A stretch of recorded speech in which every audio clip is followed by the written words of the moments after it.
I'm sitting down here with Aaron at Abilene Animal Services, and we're just, going over some of the basics as to what the problem of overpopulation of companion animals, how that affects the community as a whole, all of us.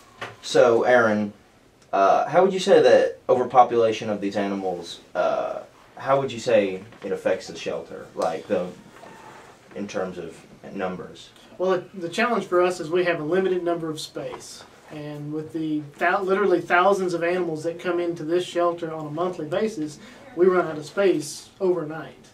And so we are constantly having to try to adopt those animals out, trying to get them placed for breed-specific adoptions, or the other alternative is to euthanize those animals. All right. Now, you don't have to give me a strict figure, but just a rough estimate. How many would you say that this shelter puts down every year? This shelter puts down around 7,500 animals every year. Really? But that's cats and dogs? That's cats and dogs. That's a lot of animals. Got it. Yeah, absolutely. What would you say about the importance of spaying or neutering animals? Well, it's very critical for people in America to start spaying and neutering their animals to limit the population, to make their current animals healthier. To spay and neuter those animals, you're not going to have the 5 or 6 offspring animals that then could go and repopulate other areas.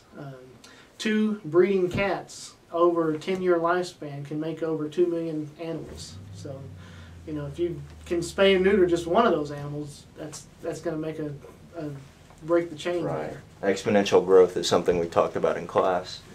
And so my final question to you is, why should someone who wants a pet, why should they get one here at the shelter as opposed to just a pet store?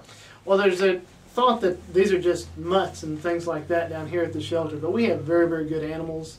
A lot of shelters are able to evaluate that animal, do some minor vet services for that animal, and make it a really good adoptable animal. A lot of times we'll see adult animals here that have already been housebroken, that have already been trained, that are nice and calm. They're good to be around kids, they're good to be around elderly folks, and so that animal's already gone through its chewing phase and it's going to the bathroom in the house phase, and so you've got an animal that's really ready to go and start to become your friend. Alrighty. Well, Aaron, thank you for sitting down with us and answering some of the questions we had. I appreciate it. You've been very informative. Glad I could help.